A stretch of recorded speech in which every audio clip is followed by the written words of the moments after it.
Maite Alemany y Fabiola Meco. María Teresa Alemany y Fabiola. Exactamente. Vamos a empezar la segunda sesión. Han habido un poco de cambios de organización respecto al programa porque van a presentar primero las compañeras, ¿de acuerdo?, sobre una educación inclusiva, ¿de acuerdo? Seguimos la misma metodología de antes, es decir, hacéis todas las presentaciones, cuando terminéis subís todos a la mesa y empezamos la sesión de preguntas, ¿vale? Pues cuando queráis. Bueno, buenos días. Muchas gracias a la Facultad de Economía y al comité organizador por esta oportunidad. Nosotras somos María Teresa Alemany, que soy yo, y Fabiola Meco. Venimos de la Facultad de Derecho, somos vecinas aquí de la Facultad de Económicas y agradecemos la oportunidad de poder presentar esta comunicación. Bueno, nosotras hemos preparado una comunicación que hace referencia a la formación universitaria en relación con la Agenda 2030, pero poniendo el foco en la niñez y en la adolescencia.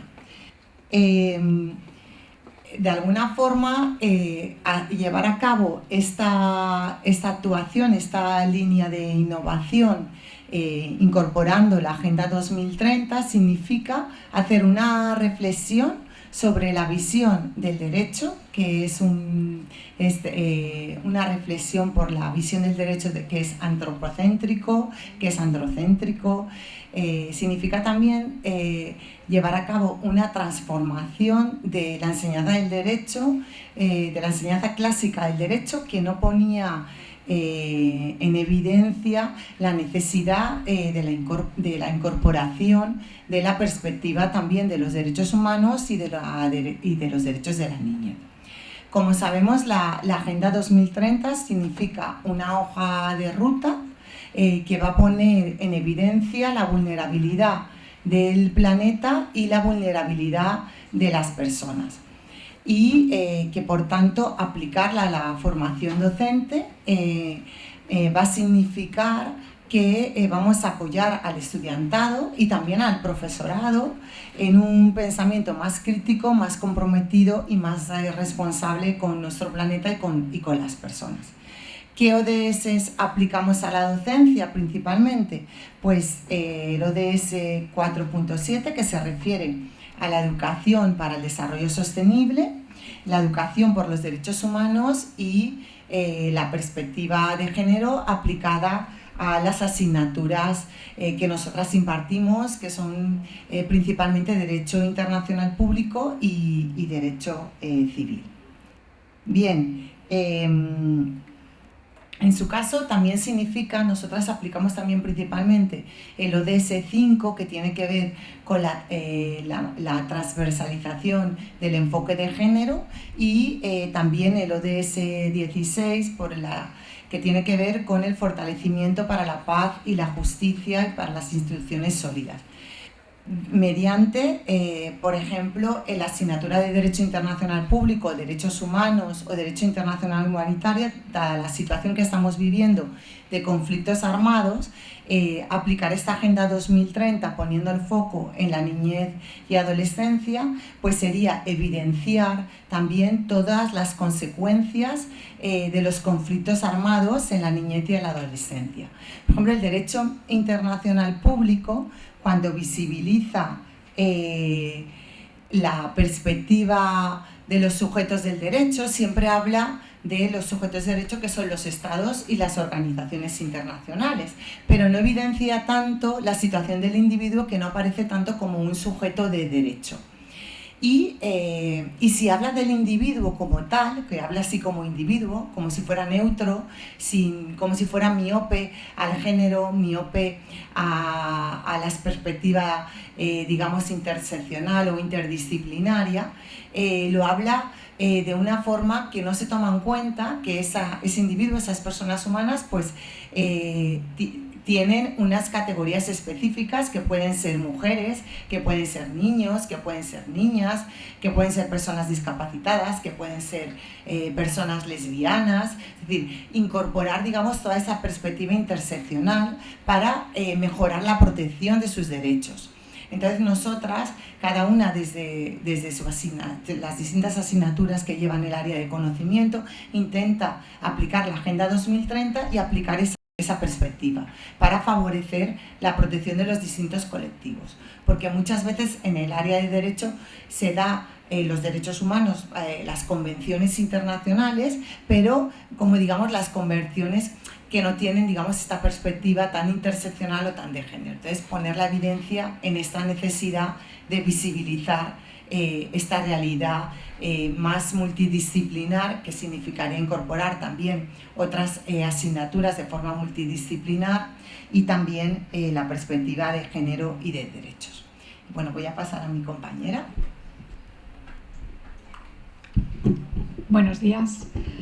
Bien, ¿cómo desde las coordenadas que acaba de exponer mi compañera Maite, la cuestión es plantearnos el cómo, ¿no? Cómo hacerlo, cómo conseguir desde esas claves alinear la formación con la Agenda 2030, que es el porqué de esta, lo que justifica que estemos ella y yo aquí hoy en concreto, ¿no?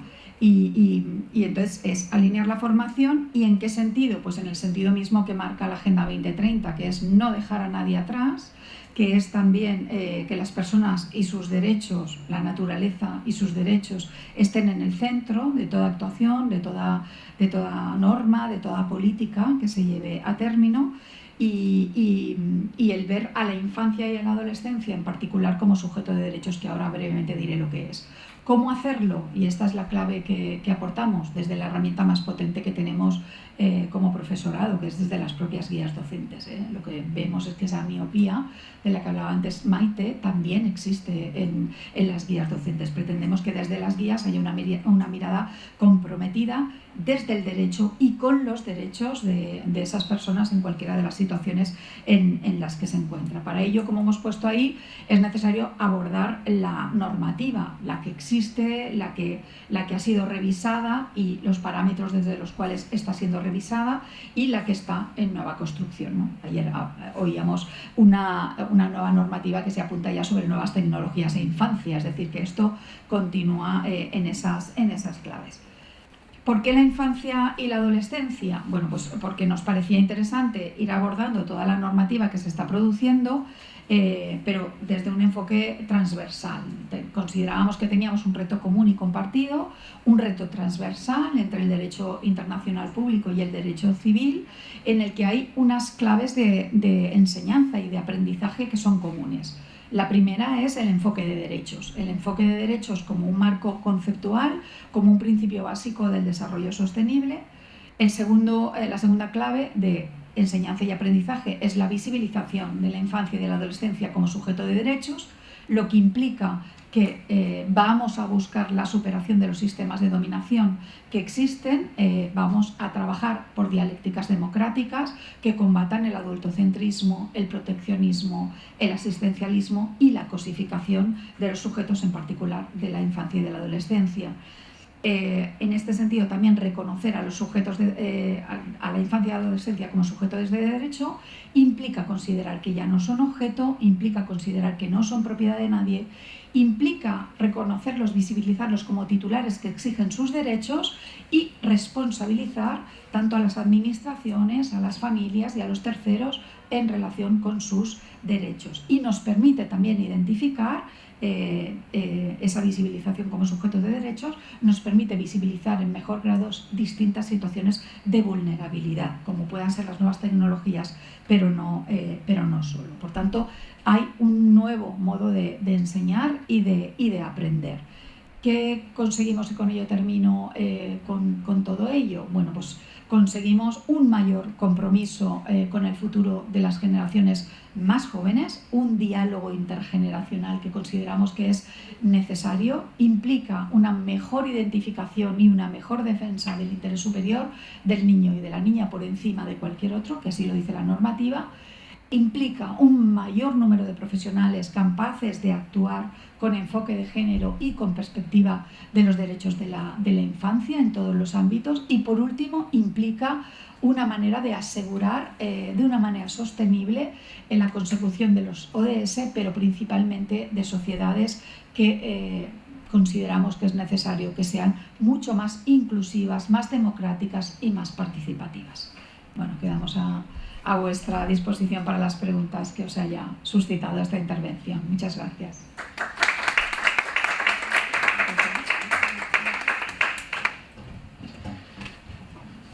Bueno, vamos a seguir con el taller con Yolanda Acosta Ballester, que presentará el taller de simulación interdisciplinar en atención paciente trauma grave. Bueno, buenos días, soy Yolanda Acosta. Gracias al comité por dejarme presentar la comunicación. Yo soy enfermera en el Hospital de la Fe y trabajo de profesora asociada en la Universidad de Valencia, y venía a presentaros el trabajo que realizamos en la universidad. ¿Se oye bien? Sí. Lo hago así, se oye, ¿no? Vale. El trabajo que realizamos en la universidad en simulación clínica aplicada a la atención del paciente con trauma grave, un abordaje interdisciplinar. Este es el guión que voy a seguir y me gustaría comenzar hablando del CESIS, que es el edificio que se ha creado de investigación en la antigua Facultad de Enfermería. Se aprovechó para hacer un centro de simulación clínica, de modo que en cada aula, ahora no hay un aula, sino que hay un escenario clínico y vas entrando en cada escenario, entras en una habitación y es una UCI de hospital, entras en otra habitación y es el domicilio de un paciente, en otra habitación y es un quirófano, de modo que cuando fue la pandemia, como el estudiantado no podía ir a los hospitales a realizar las prácticas, pues era como un puente para que pudieran realizar lo más parecido a las prácticas asistenciales hospitalarias. Se contrató una serie de profesorado, entre la cual me encuentro, y se nos propuso plantear una serie de casos en las que el alumnado de cualquier grado de ciencias de la salud pudiera ir a este centro a realizar unas prácticas lo más parecida al manejo que se hace por profesionales sanitarios en los hospitales. De toda la batería de casos que creamos, el que nos pareció más adecuado para que cualquier estudiante pudiera venir al centro a realizar sus prácticas, cogimos el del trauma grave. Y con ello hicimos este caso que pusimos en marcha hace 2 años, con el objetivo de capacitar en habilidades técnicas y no técnicas a estudiantes de ciencias de la salud en un caso de simulación clínica de alta fidelidad en un paciente que tenía la patología de un trauma grave. Como tenían que pasar muchísimos estudiantes por el centro y todos no albergan el mismo día, intentamos realizar este caso en 3 fases secuenciales a lo largo de una semana. Las fases se dividen así. Dentro de la misma semana, los lunes tenían los estudiantes de medicina y enfermería. Los dividimos en 2 grupos, de modo que hacen 2 simulaciones de 15 minutos cada grupo. La primera atención la hace el primer equipo, que es un equipo de SAMU que entra a atenderles de forma extrahospitalaria. Atienden al paciente, hacemos esa simulación 15 minutos y conforme queda el paciente lo trasladamos al BOS de urgencias, y en esas condiciones entraría el segundo equipo y atendería a este paciente en otros 15 minutos de simulación. Con todo ello, pues el profesorado valora las competencias técnicas que el equipo está poniendo de manifiesto, y el paciente se dejaría en ese estado hasta el jueves, que vendrían el siguiente grupo de estudiantes a hacer su simulación de 15 minutos. La hacen de forma conjunta los estudiantes de odontología, farmacia y dietética nutrición, porque el paciente ha perdido piezas dentales, hay que ponerle una dieta especial, y como está hospitalizado hay que ponerle un tratamiento farmacológico, que estos estudiantes en la simulación ponen de manifiesto sus competencias técnicas propias de la carrera. En el estado en el que dejen al paciente, vendrán los estudiantes de fisioterapia y psicología el viernes, entrarán al escenario a su simulación de 15 minutos y realizarán sus competencias técnicas con rehabilitación de fisioterapia y con una atención psicológica que necesita este paciente. De modo que cada disciplina realiza sus competencias técnicas propias de la carrera, pero al mismo tiempo se generan unas competencias no técnicas que nos parecen muy importantes porque no se trabajan durante la carrera, no son teoría, pero que cuando trabajas con más profesionales hay que saber desenvolverse en ellas, como son el trabajo en equipo, el liderazgo, una comunicación eficaz, tener empatía con el paciente y con el propio personal con el equipo que trabajas. Se hace una gestión de roles y tareas para que no se quede nada por hacer ni tareas repetidas, y tienen que valorar los recursos que tienen para llevar a cabo esta simulación y los que les harían falta en la vida real. Con esto se toma ahí tienen que tener una buena toma de decisiones para que el paciente salga lo mejor posible en la semana que han realizado las simulaciones. En cuanto a la fase 1, que es la que... ¿No se oye bien? Vale. En cuanto a la fase 1, que es donde yo trabajo, pues como he comentado, hacemos 2 equipos. Hacen 2 simulaciones de 15 minutos, una extrahospitalaria y otra hospitalaria. Y la cronología de casi cualquier simulación es siempre un poco el mismo guión, pero en concreto nosotros hacemos un pre-briefing, porque el alumno no sabe muy bien lo que es una simulación multidisciplinar, entonces les contamos un poco el material que tienen que utilizar, cómo tienen que desenvolverse con los compañeros, los tiempos y demás. Les hacemos un briefing, que es contarles el caso, el paciente, qué características tiene, cosas que tienen que saber de él para poder entrar a atenderle, y les damos un checklist donde van a poder valorar cada equipo a su equipo contrario, al equipo que ha actuado antes o después, y van clicando lo que hacen bien y lo que pueden mejorar. Les distribuimos los equipos, les damos tarjetitas, cada uno pertenecerá a un equipo, y les asignamos un team leader para que dirija a cada equipo en esta situación. Después de esto ya entraríamos a hacer la simulación, que son 15 minutos extrahospitalaria y 15 minutos hospitalaria. Y como esto genera un poco de ansiedad, de estrés, todo esto que han comentado las compañeras, porque atender a un paciente crítico genera estrés y cuando hay tanta gente hablando y hay que ponerse de acuerdo, hacemos una fase muy importante que es descompresión de emociones, porque ellos se ven un poco abrumados con la situación, no han sabido muy bien cómo poner en práctica todo lo que saben, y esta fase es muy importante para luego poder hacer un debriefing. El debriefing sería lo más importante de una simulación. Al final ellos hacen competencias técnicas, competencias no técnicas, y estas sensaciones que se generan se trabaja todo en un debriefing grupal. Antes de irse les hacemos unas encuestas para valorar pues, si les ha gustado la simulación, si quieren hacer más y la satisfacción. Y nada, que os he puesto un poquillo de fotos pues, de lo que vamos haciendo, todo el proceso del debriefing, luego les enseñamos el material, nos ponemos detrás de cabina para manejar los simuladores. Vamos viendo en el monitor las constantes del paciente para ver cómo evoluciona. Esto sería la fase de extrahospitalaria, la ambulancia. Y luego pasaríamos al paciente, al bus de críticos, a través de del control. Vemos por el espejo lo que van haciendo y hacemos después, cuando acaban, la fase de descompresión. Y esto sería lo que es no tengo un puntero, lo que es el debriefing. Hacemos el plus delta, que es como una tabla donde ponemos cosas que hacen bien, cosas que pueden mejorar. ¿Y de qué modo complementamos esa tabla? Pues, por ejemplo, en la primera foto que se ve ahí, pues la RCP no la hicieron como tocaba, pues nos tiramos al suelo, hicimos lo que es la técnica in situ para que ellos vieran cómo la podían mejorar. Luego en la siguiente imagen pues pidieron una placa de toras, pues pusimos la placa porque ellos visualizaron cosas que en realidad no eran lo que tenían que ver y les vamos explicando en lo que se tienen que fijar. Y luego en la última foto les ponemos vídeos, imágenes de cómo han ido ellos haciendo la simulación y así van viendo, pues oye, en esto me equivoqué, en el minuto tal hiciste esto, y así ellos se ven y pues eso, canalizan mejor pues, las actuaciones.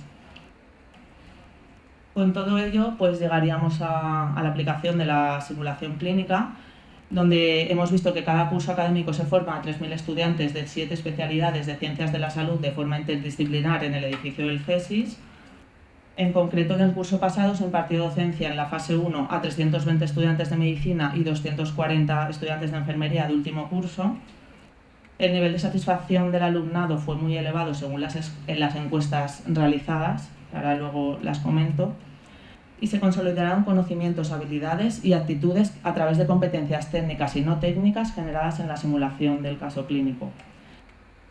Todo ello nos ha hecho trabajar este curso, aparte llevamos 2 años haciendo el caso del trauma grave, hemos puesto en marcha otro caso que teníamos piloto de un paciente que se cae en el domicilio, luego pasa a urgencias y luego tiene que pasar a quirófano para ser intervenido.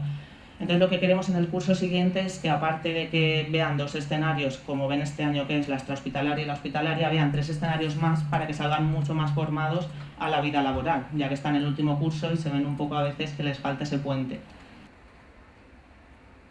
Nada, aquí he puesto un poquito las encuestas que hemos hecho este año. Bueno, estas son las del año pasado porque las de este año las estamos terminando.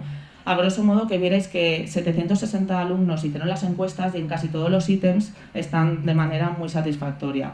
lo que nos hace pues eso, querer potenciar la simulación en estos grados porque pues, les gusta mucho poder hacer este puente entre ser estudiante y ser ya profesional. Con todo ello llegamos a las conclusiones en las que quiero resaltar que la simulación clínica lo que hace es afianzar conocimientos a través de que ellos pueden realizar las habilidades técnicas dentro de esta simulación. Por lo tanto, es una metodología de aprendizaje valorada, aceptada y aplicable a la mejora de la práctica asistencial.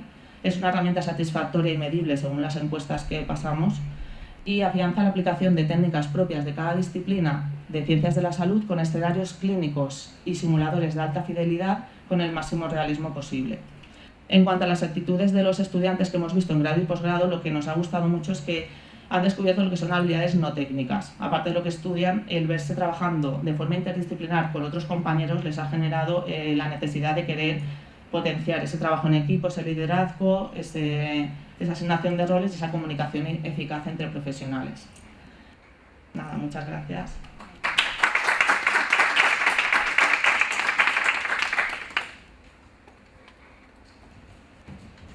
Seguidamente contamos con Luz Marina Andreu y José Carbonell del Instituto de Educación Secundaria del Cabanyal, que nos hablarán sobre moda sostenible y economía circular. Vale, buenos días. Somos Marina Andreu y José Carbonell y venimos del Instituto del Cabanyal, que es un centro que está en este área educativa. Muchas gracias a la organización por haber contado con nuestra ponencia. Se titula Moda sostenible y economía circular y venimos a hablar del problema de la producción y el consumo de la industria textil y sobre todo de la importancia que tiene concienciar al alumnado en un uso racional de la moda circular y sostenible. Empezamos para captar la atención y sobre todo para invitar a una reflexión con estas tres cuestiones. Entendemos que la moda sostenible y la economía circular, hablar de ello es un pleonasmo, en el sentido de que no puede haber moda sostenible si no se integra en un modelo económico circular que reutilice, recicle y sobre todo fomente la recogida de los millones de toneladas de residuos que la industria de la moda genera cada año. Vale, como vamos a dar unos datos de la Agencia Europea para el Medio Ambiente que son bastante impactantes también al principio del proyecto darlos para que ellos se vayan concienciando, como es un aumento abusivo de las prendas de vestir y su posterior desecho. En los últimos 15 años ha aumentado un 60% la producción, que no es poco. Los productos cada vez son de menor calidad y solo el 1% del textil usado vuelve a convertirse en ropa nueva y el ciclo de vida cada vez es más corto, por lo que estamos hablando de que entre un 25 y un 40% también del textil que se produce o sobra o va a acabar en un vertedero como ese, en un vertedero informal. Bien, más cifras que hemos extraído de la Agencia Europea del Medio Ambiente que nos parecen relevantes.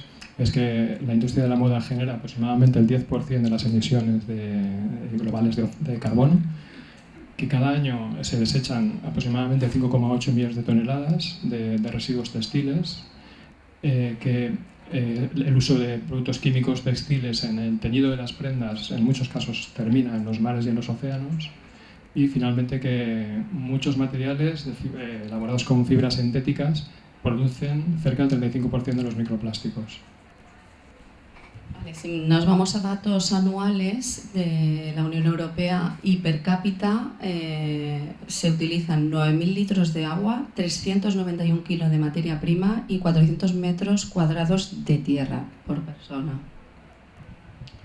Bien, a partir de esta contextualización y todo este corpus de datos, nos queremos introducir en el ámbito educativo, en el ámbito de la educación, porque entendemos que aparte de un problema medioambiental, que lo hay, también hay un problema humano y social que debe ser abordado desde las aulas.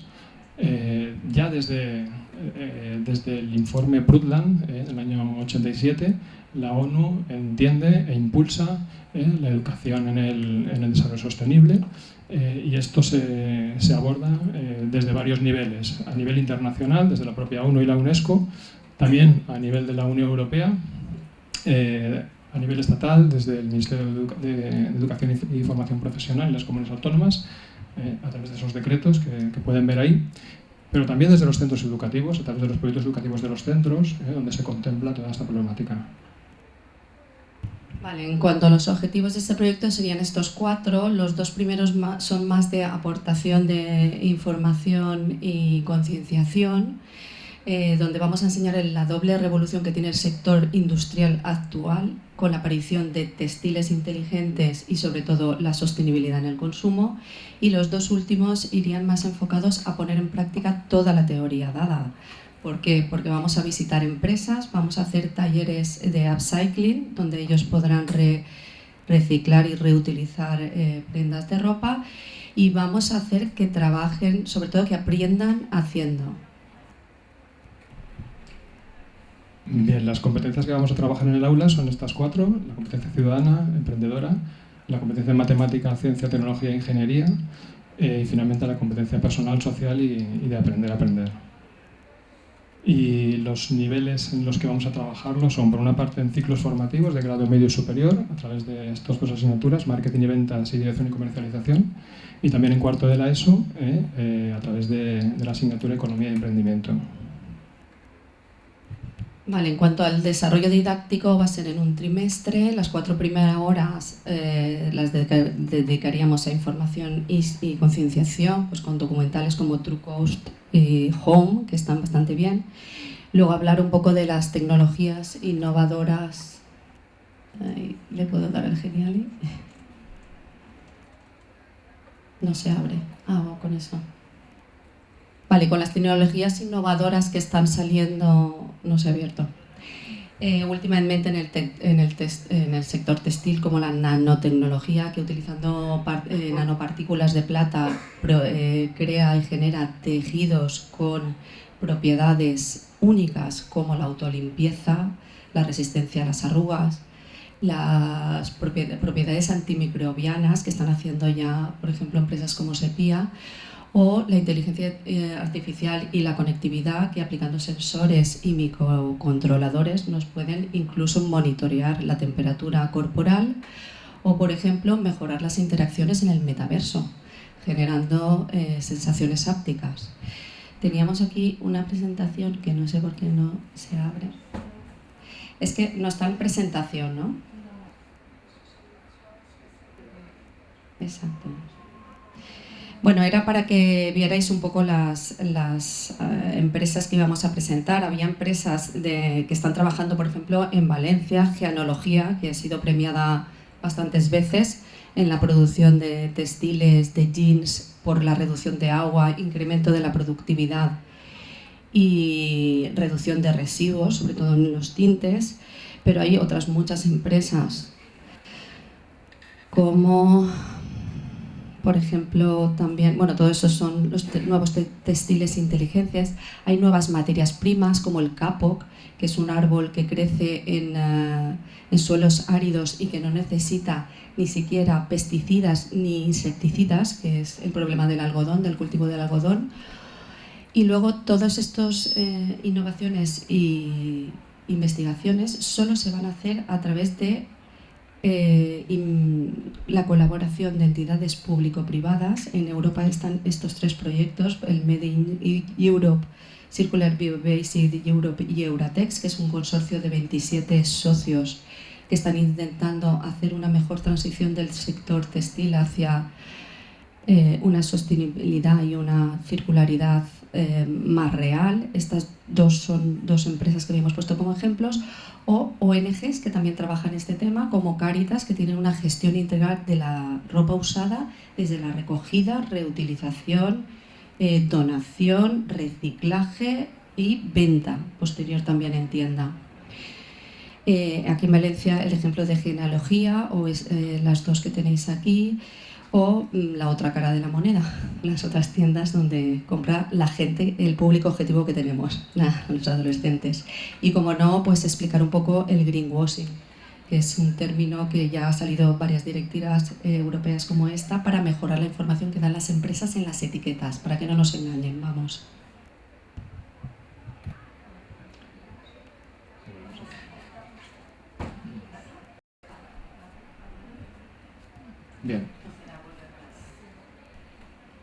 Bien, bueno, siguiendo con el planteamiento didáctico, hemos planteado también una sesión, hemos temporalizado 4 horas como actividad extraescolar para visitar empresas que son referencia en el sector, para que el alumnado pueda verlas directamente, preguntar. Esta actividad la trabajaremos antes, a través de cuestionarios, durante, es decir, en el centro al que vamos a visitar, y después.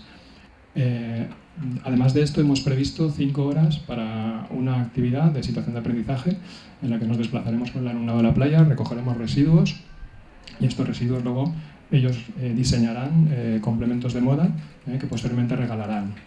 Lo regalarán para darles un valor añadido a este trabajo de primero de recogida y luego de diseño. Y finalmente hemos previsto dos proyectos finales.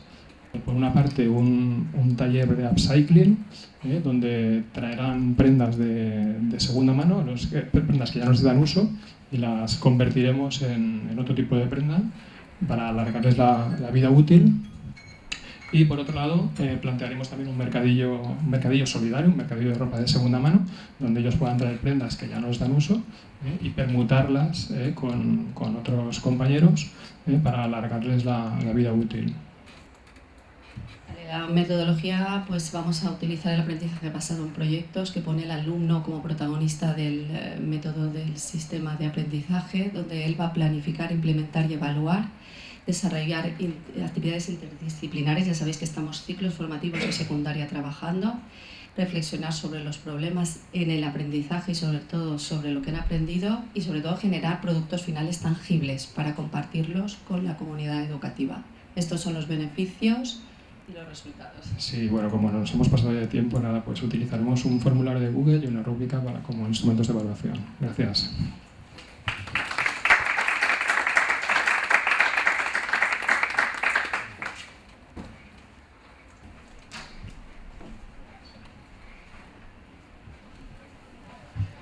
Muy bien, seguimos con Daniel Gallard Mateu, de la Facultad de Química.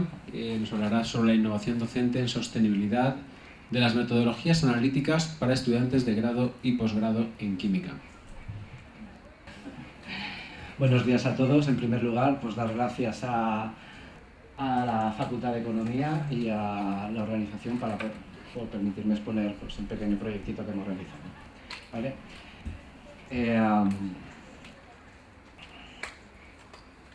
Como todos sabemos, pues se ha ido implantando a lo largo de los últimos años la Agenda 2030 y los Objetivos de Desarrollo Sostenible. Eso, desde un punto de vista docente, nos ha obligado o nos ha hecho a los profesores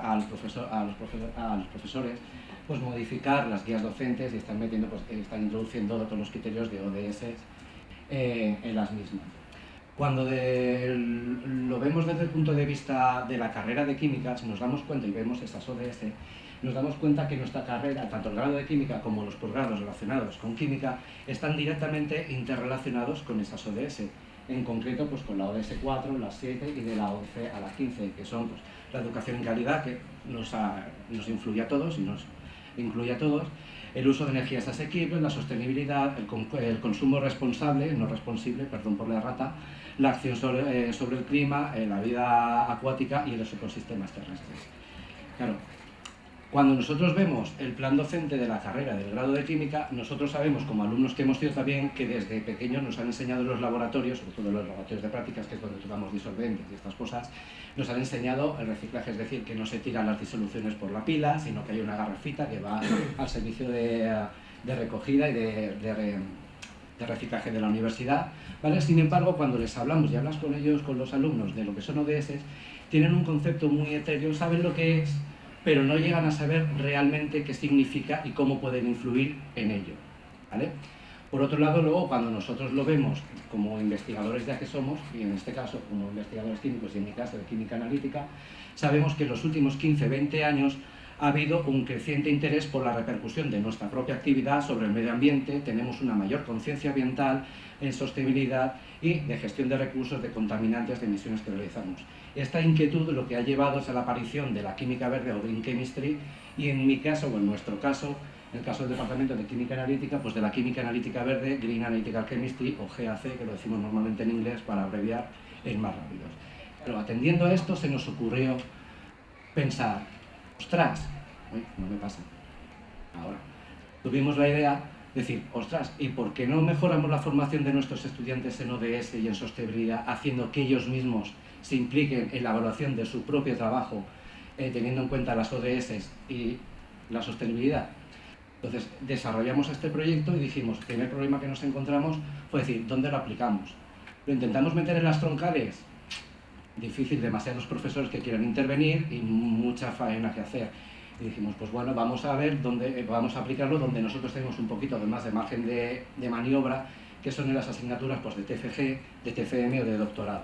¿Vale? En concreto, pues lo hemos centrado en los TFGs de grado de química y los TFMs pues, del máster universitario de técnicas experimentales y del doctorado en química y el doctorado en técnicas experimentales.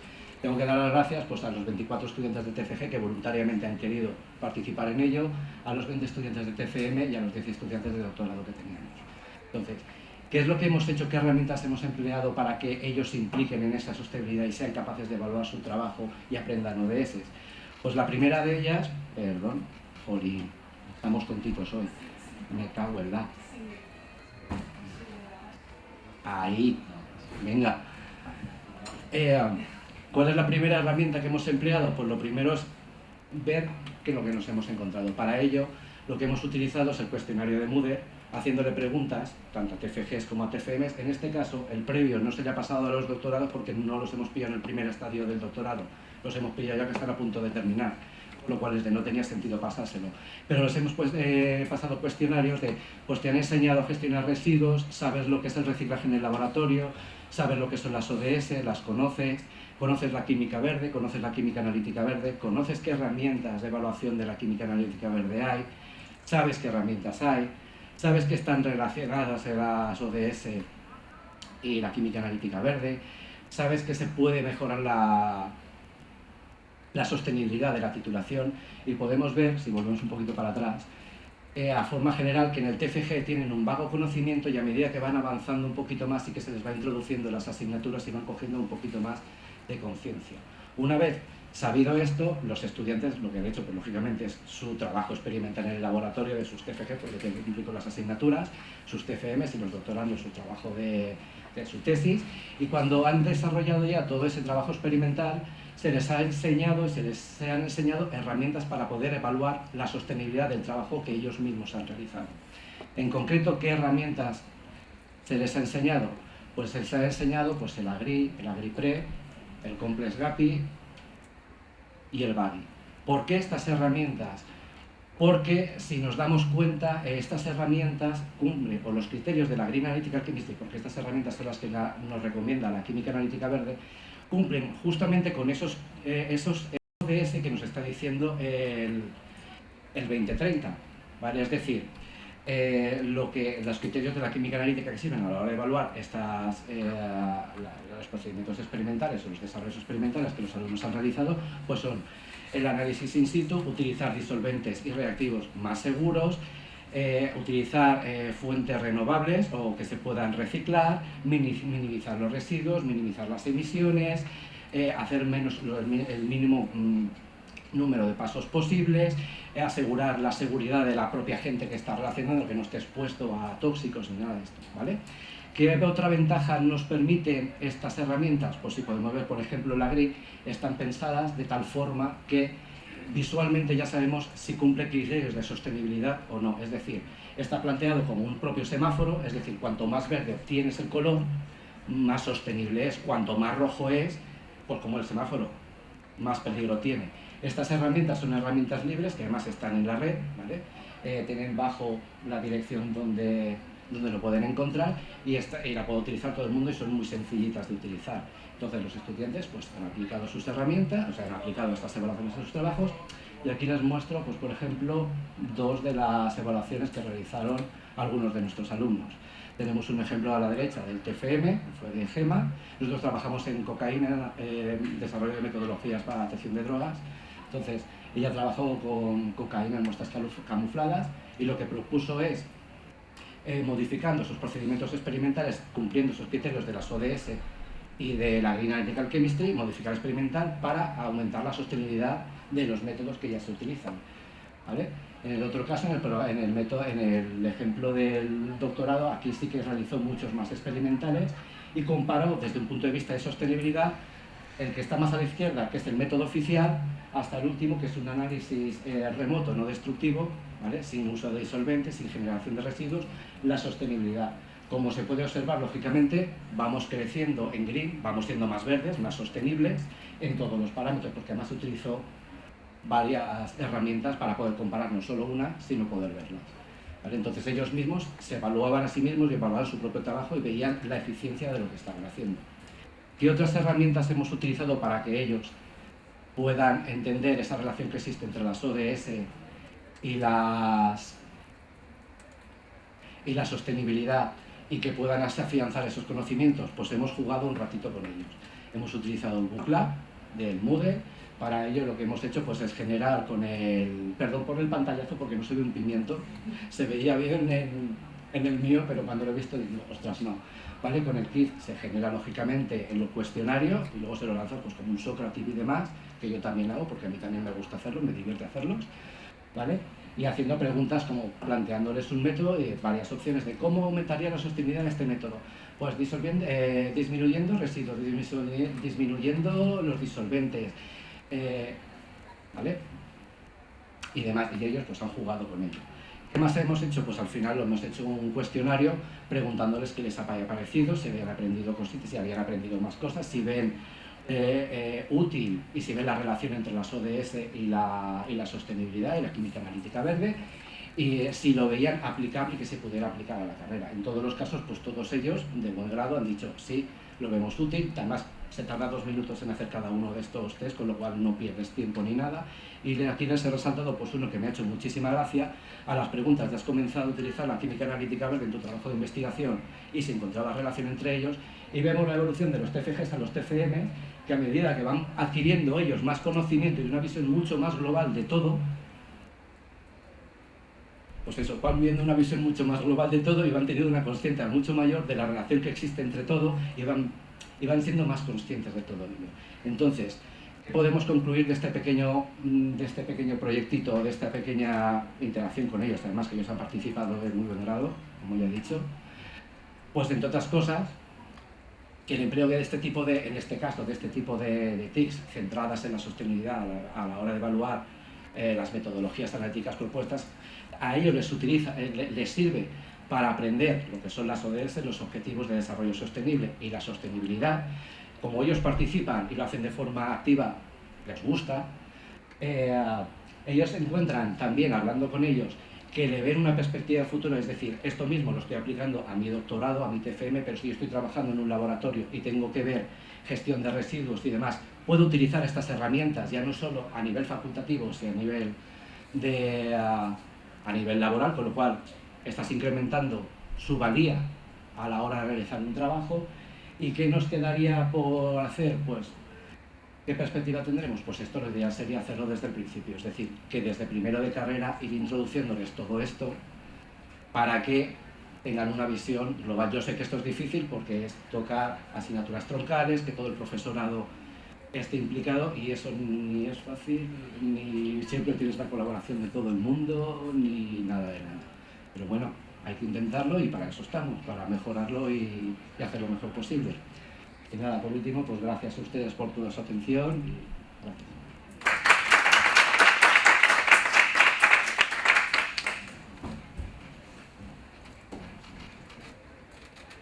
Rápidamente, contamos con la última ponencia a cargo de la profesora Paula Simó Tomás y el profesor Chuan Li, que nos hablarán sobre educación transformadora e integración de los objetivos de desarrollo sostenible en la creación de contenidos educativos como estrategia de innovación pedagógica.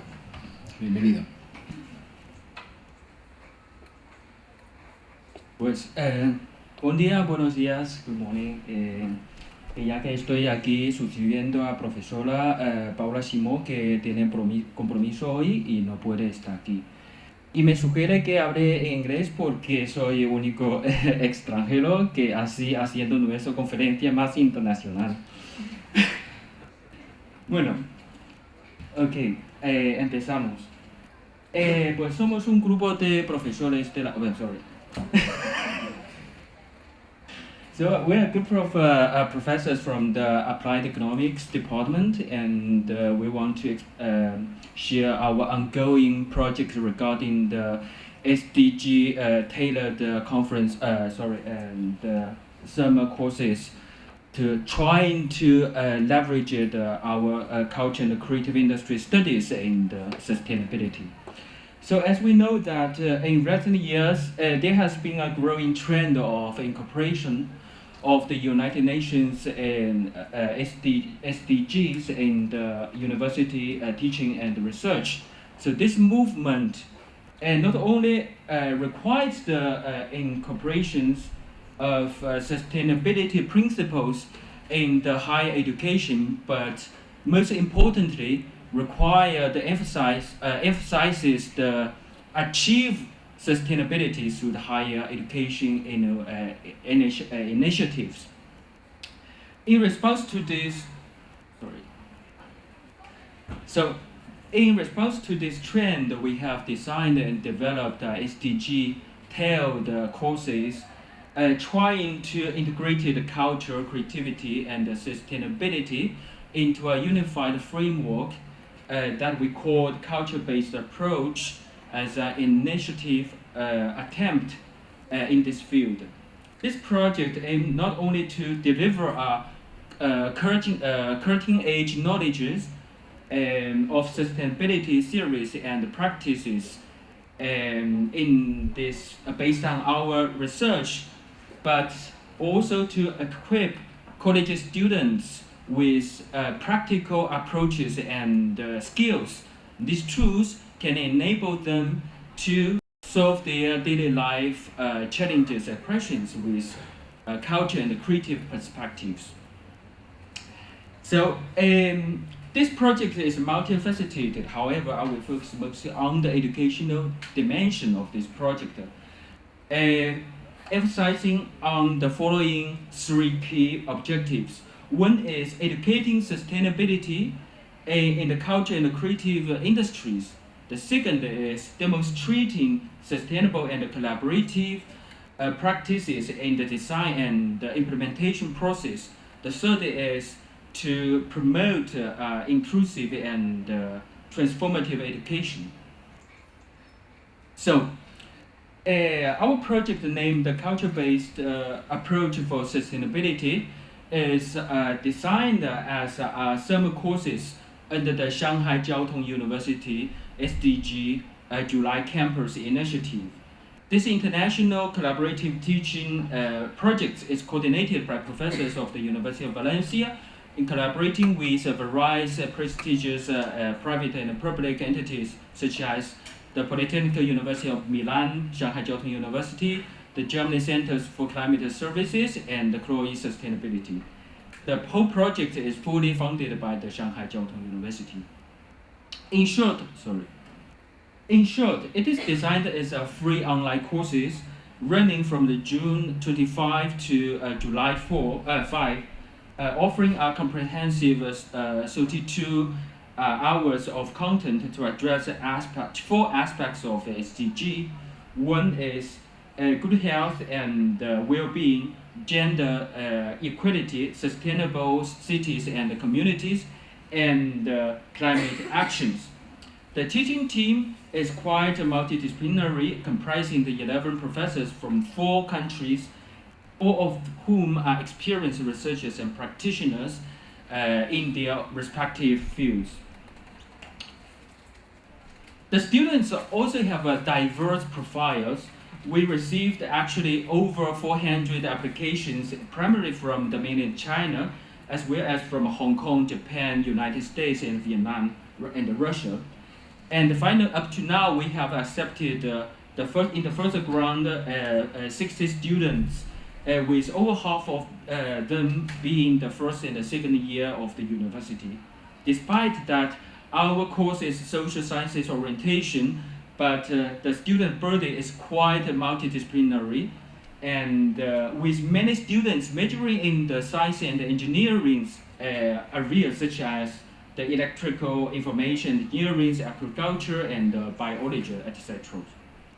So, under these circumstances, actually, this course has faced several key challenges which distinguish itself from the conventional ones. First of all, it is a pioneering in terms of its content because it is the first in the world to combine the sustainability theories with the industrial practices within the culture and the creative sectors. And the second, for this reason, we don't have reference to know what we want to share, especially when considering so many science and engineering background students join. We don't know. So that's why we consider it as a research process which relies on the good synergies of multidisciplinary professors and knowledges. The third, it has a practical purpose. So because we want to focus on the know-how rather than the what, which means that the intention is not to just teach students what sustainability is, but we want to equip them with useful approach and tools that they can achieve or address sustainability by themselves.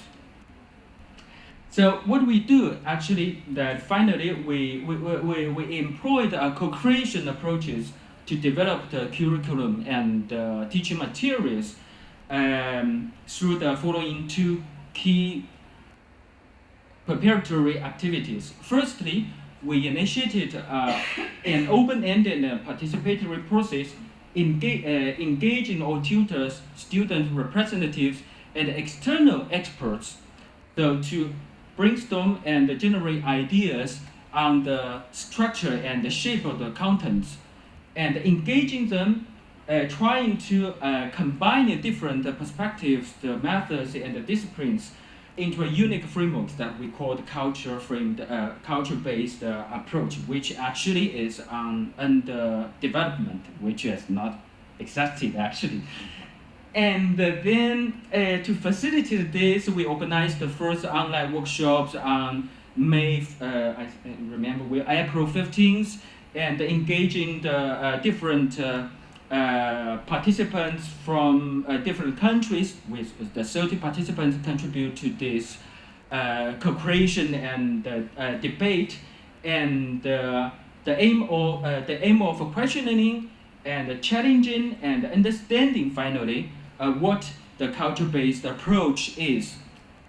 Secondly, we focus on designing its impact to extend beyond the course itself, which means that we want to promote an informed global citizenry, which means this involves the training of students to have a well-rounded understanding of the global issues, cultures, and dynamics, and to empowering them to be knowledgeable about both their country and the world at large. By this end, over the past month, what we do is trying to carry out social media campaigns to promote the courses.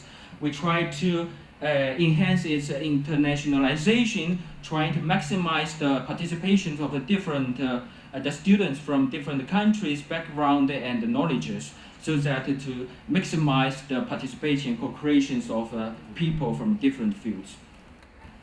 So, finally, since it's still an ongoing project that actually, as you can see, that it has not been carried out the courses, but we want to achieve the following results. First, that we want to experiment the co-creation approach in this teaching in innovation, especially engaging students in the process of the preparing materials. Secondly, we want to acquiring the theoretical and practical knowledges regarding sustainability in the culture and the creative industries. The third is to enhancing the critical and analytical capacities in different social and economic contexts. To achieve this, in the following we have the two main lines that we want to work around. One is that we will organize the second workshops this month to continue and furthering the cooperations. And secondly, based on the first actions, we will increase in the knowledge exchanges and the transfer, especially between the participant professors. So we expect to present the results in the following conferences about our projects. Thank you very much. Gracias.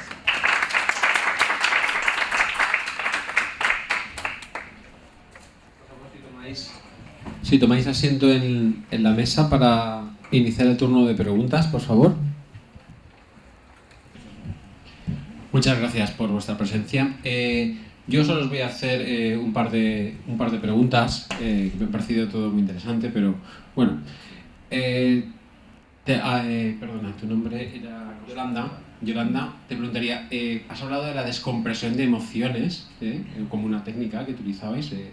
Si nos podías explicar un poco en qué consiste, por si nos sirve nosotros también con nuestros alumnos. Y luego, por otro lado, a vosotros, Laura, os preguntaría, tenéis un público objetivo realmente complejo, ¿vale? Estamos hablando de adolescentes y estáis hablando del tema de la moda, ¿vale? ¿Qué resultados pensáis que podéis obtener a medio plazo y si creéis que este proyecto, que por supuesto que es innovador y que tiene una proyección importante, ¿no?, de cara al futuro, no de ellos, sino de todos vosotros y del planeta, pero ¿qué resultados pensáis que podéis obtener? O si los tenéis evaluados ya. Gracias. Vale, respecto a la descompresión, que es un nombre que le pusimos nosotros, nos parecía muy importante porque les veíamos cuando salían muy saturados con cara de susto y nos parecía importante que antes de empezar a hacer un debriefing con un aprendizaje, primero soltaran lo que llevaban dentro.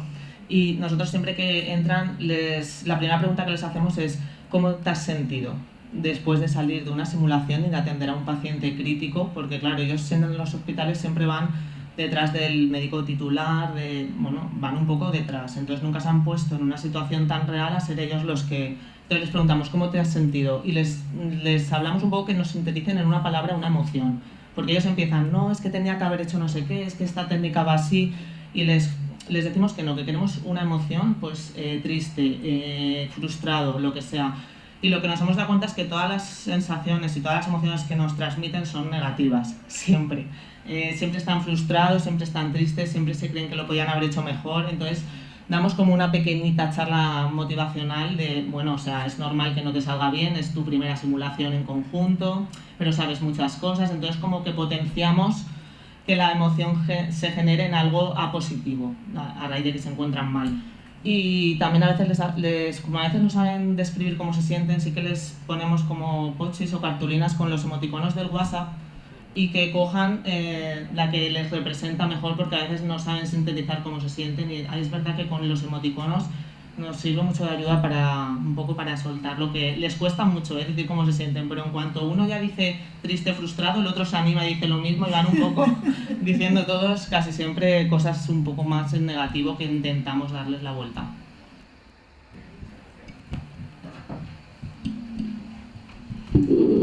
Bueno, en cuanto a nuestro proyecto, aún no lo hemos implementado, lo estamos preparando todo para el año que viene. Cuando pensamos en hacer un proyecto de este tipo, que lo relacionada con el consumo responsable, pensamos que la compra principal de nuestro público objetivo era la moda. Es donde hacen sus primeras compras más o menos grandes. Entonces ahí es donde más podríamos trabajar el reto de la sostenibilidad. Entonces, él es especialista en marketing, está en ciclos formativos, y yo desde secundaria también, con economía y emprendimiento. No solo lo hemos visto como una manera de concienciarlos, que creemos que podemos participar en algo, somos a lo mejor muy positivos, pero también hemos visto una posibilidad de ofrecerles una ventana de un nuevo mercado laboral, porque también ellos pueden acabar trabajando en este sector. Y sobre todo en todo lo nuevo que está entrando en este sector. ¿Y qué cuentas tú del formulario? Sí, no, pues por responder un poco a la pregunta, es cierto que están en una edad difícil, son un poco fashion victim, muchos están acostumbrados a comprar semanalmente, es decir, son un poco víctimas de estas microcolecciones a través de portales de ropa muy económica. ¿Qué están haciendo esto, verdad?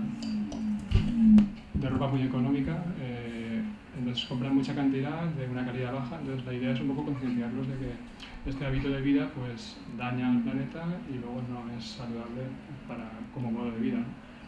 El cuestionario que comentaba Marina, la idea es que lo rellenen al principio, antes del taller y al final, de manera que podamos contrastar los resultados. En el cuestionario les preguntamos si saben qué es la economía circular frente a la economía lineal, si conocen los ODS, qué hábitos de compra tienen, cuánto compran cada mes. Entonces la idea es un poco esto, comparar el principio y al final del taller y ver que pues, adquirir un poco una sensibilidad y una conciencia del peligro que tiene este hábito de compra. Muchas gracias. Confirmamos una cosa importante con lo que nos ha dicho Yolanda, y esos problemas que tienen los jóvenes para poder expresar, para poder hablar, que al final pueden expresarse mejor con un emoticono en un post-it que no comunicando lo que realmente sienten. Yo creo que esto es algo que quizá deberá plantearse la sociedad, incluso nosotros desde las aulas, para incentivar que la comunicación sea realmente lo que es. Bueno, ¿alguna pregunta adicional? Sí, primero María y luego... Bueno, en primer lugar, enhorabuena a los ponentes por vuestros proyectos. Espero que los valores que intentáis transmitir calen profundamente, porque la verdad es que los tiempos que vivimos son importantes. Y bueno, yo tenía dos preguntas. Una para Maite. Es Maite, ¿no? Sí. Bueno, respecto a la temática de vuestro proyecto y las asignaturas que impartís, mi pregunta es si habéis dedicado tiempo en clase a analizar o debatir el actual genocidio en Palestina, porque por una parte yo pienso que hay muchos alumnos a veces en la universidad que se quejan de que la docencia es muy teórica y demás, pero cuando ocurre algo a su alrededor que es directamente, podrían abordarlo con los conocimientos que les damos en clase, parece que a veces pasan de largo o no les apelan. Entonces, si lo habéis aplicado, ¿y cuál es la sensibilidad de los estudiantes en Derecho respecto al tema? Bueno, yo personalmente, como profesora de Derecho Internacional, y además justamente este año me ha tocado la docencia de Derecho Internacional Humanitario en inglés, que tenía 68 alumnos y alumnas de diversas universidades europeas, sí he trabajado el tema, porque me parecía fundamental. O sea, tanto la profesora Fabiola en el ámbito civil, pero también con los derechos de la niñez, como yo en el ámbito internacional, no podemos olvidar la situación que vivimos. Entonces, era un tema fundamental que yo he trabajado, que he discutido con ellos, si podía ser genocidio, si no podía ser genocidio, si en qué tribunal estaba y en qué no, si se podía exigir una responsabilidad penal, viéndolo de todos los puntos de vista, ¿no? Es decir, cuando te pones en los derechos humanos, pues viendo que también hubo un ataque de Hamas, que hay unas personas que han sido los rehenes, que también tenían unos derechos, viéndolo desde los distintos ámbitos. Incluso yo les di la oportunidad que hubiera un grupo que los pusiera en clase, que era además de distintas universidades, para ver ellos un poco cómo lo trabajaban. Luego la profesora Fabiola, que es además vicedecana, pues también organizamos un acto de solidaridad, porque con el pueblo palestino, al que no acudieron tantos alumnos como quisieras. Yo lo mostré en clase, claro, no era obligatorio, pero también coincidía con exámenes, pero bueno, no queríamos que se quedara sin ningún tipo de acción también universitaria y estudiantil. Bueno, aún está la bandera que se puso, les dijimos que pusieran unos posis de lo que sentían y tal. La bandera de Palestina está ahí en la Biblioteca de Ciencias Sociales. Y bueno, sí lo hemos trabajado y bueno, lo queremos seguir trabajando, ¿no? Tanto de forma docente como para ver un poco cómo ellos lo veían. Y luego yo hasta lo he preguntado, ¿no? En el examen que he hecho recientemente, algunas cuestiones para ver si un poco, por lo menos para concienciarlos y que leyeran, ¿no? de este tema. Muy bien. Y luego tenía otra pregunta para Joan. En la Summer School habéis puesto que es gratuita la inscripción, luego tienen un certificado de aprovechamiento o algo por el estilo, porque tú has hecho hincapié en vuestra voluntad de expansión, pero claro, esto tiene un límite, ¿no? Sí, exacto. De hecho, que en este curso de verano ya no fue el primer año para la Universidad de Shanghai, que sin embargo ya ha pasado de 3 años. Y según lo que sepa, que dicha universidad forma una parte de Alianza Global de las universidades, las mejores universidades, animando a los estudiantes de diferentes universidades para participar en ese curso. Además, los créditos se conocen por cada universidad dentro de esa alianza. Eso es una parte. Por otra parte, también animar a los participantes de diferentes universidades, incluso no solo universitarios, sino que a un experto o a un practicador en el sector que le interesa poder participar.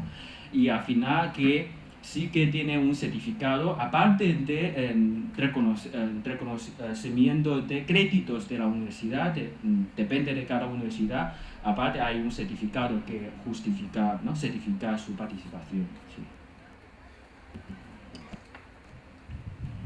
Yo tengo preguntas para los ponentes. Bueno, enhorabuena, están muchas todas. No sé cómo funciona el micro. La primera es para Yolanda. No sé si hacerlo las 3 o preferís, bueno, una. Cada estudiante, los estudiantes pasan por todas las fases. Es decir, y luego todos pueden hacer el papel de líderes, porque eso les puede dar un poco la sensación de su capacidad un poco de liderazgo y tal. Entonces sería interesante si todos los estudiantes pudieran pasar por todas las fases de ese proceso que has explicado, muy chulo, que nosotros no podemos hacer en economía, también hay que decirlo. Lo he estado hablando con Ángel antes, es imposible, podemos poner en la pizarra, pero no mucho más.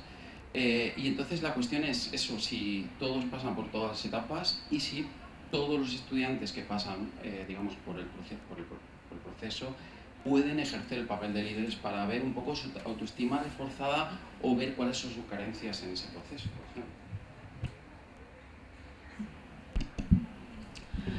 ejemplo.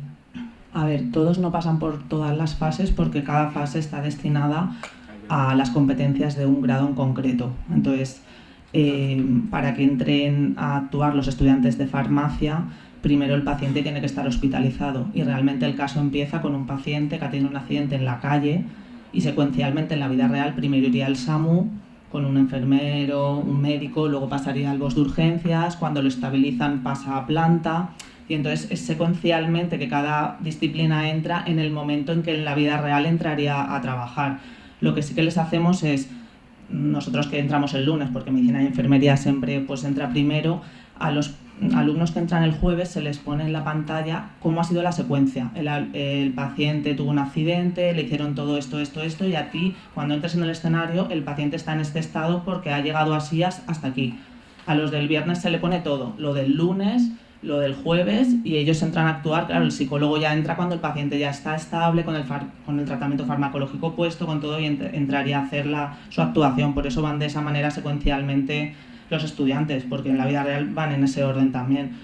Lo que sí que nos gustaría para próximos cursos es hacer un debriefing grupal, o sea, reunir a los estudiantes que han participado toda la semana y reunirlos y hacer desde el principio del caso hasta el final, pues todo. Lo que pasa es que cuadrar agendas de 7 grados con 300 estudiantes cada grado es muy difícil. Queremos hacer algo online o portarlo a virtual, pero bueno, llevamos 2 años y estamos introduciendo esas mejoras. A nivel del team leader, nos es muy difícil que todos sean team leader porque es que nadie quiere ser team leader. Nosotros, o sea, sí que distribuimos, según están haciendo las prácticas, distribuimos los equipos. Pues gente que está haciendo las prácticas en urgencias lo ponemos más en la ambulancia, y gente que está... Los distribuimos de ese modo, pero luego sí que decimos voluntarios para ser team leader, y ellos soy el líder, tengo que entrar a ser el líder de una situación de un crítico y no quiere nadie. Les tenemos que un poco vender el... venga, porque aquí vas a sacar pues bueno, todo lo que has aprendido, y también intentamos, cuando no salen líderes, según el prebriefing que hemos hecho, viendo cómo cada uno se comportaba, los asignamos nosotros los team leader porque no hay voluntarios, y entonces sí que les decimos al grupo que intenten ayudar al team leader. El team leader va a asignar roles y tareas, pero lo que es la dinámica todos saben lo mismo. Entonces les decimos, tú tenéis un poco que poner en común lo que queréis hacer y ayudar al team leader y hacerlo un poco de trabajo en equipo, porque en la vida real el team leader es el que tiene mucha experiencia en esas situaciones y ellos son estudiantes. Entonces realmente ninguno tiene la experiencia para mandar sobre el resto, entonces hacemos un poquito de trabajo de grupo, que todos tenéis que hacerlo en grupo, pero sí que hay uno que tiene que asignar tareas. Entonces... Y termino, y así para que podáis pasar los demás.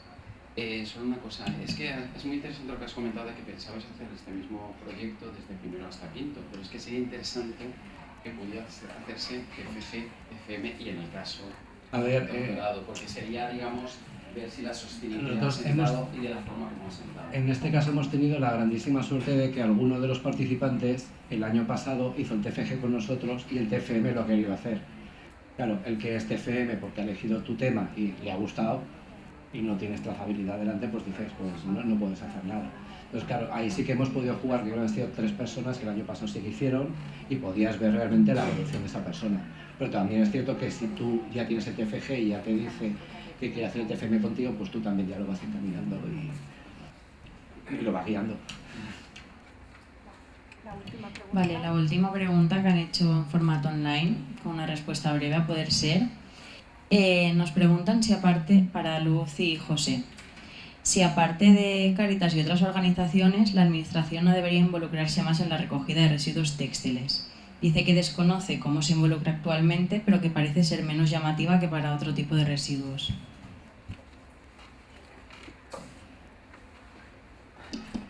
Pues sí, la verdad, evidentemente debería implicarse más la administración. Hay varias directivas europeas que tratan el tema de la recogida, del reciclado de ropa, y sí que es verdad que a veces da la sensación de que hay poca implicación por parte de la administración. Los productores sí que tienen una responsabilidad a la hora de, la tendrán, a la hora de recoger las prendas para evitar las toneladas de desecho que se producen, pero es cierto que parece que hay poca implicación. Yo creo que terminamos ya y vamos al merecido coffee break, ¿vale? En la cafetería, y nos vemos a -20, ¿es correcto? Vale, gracias.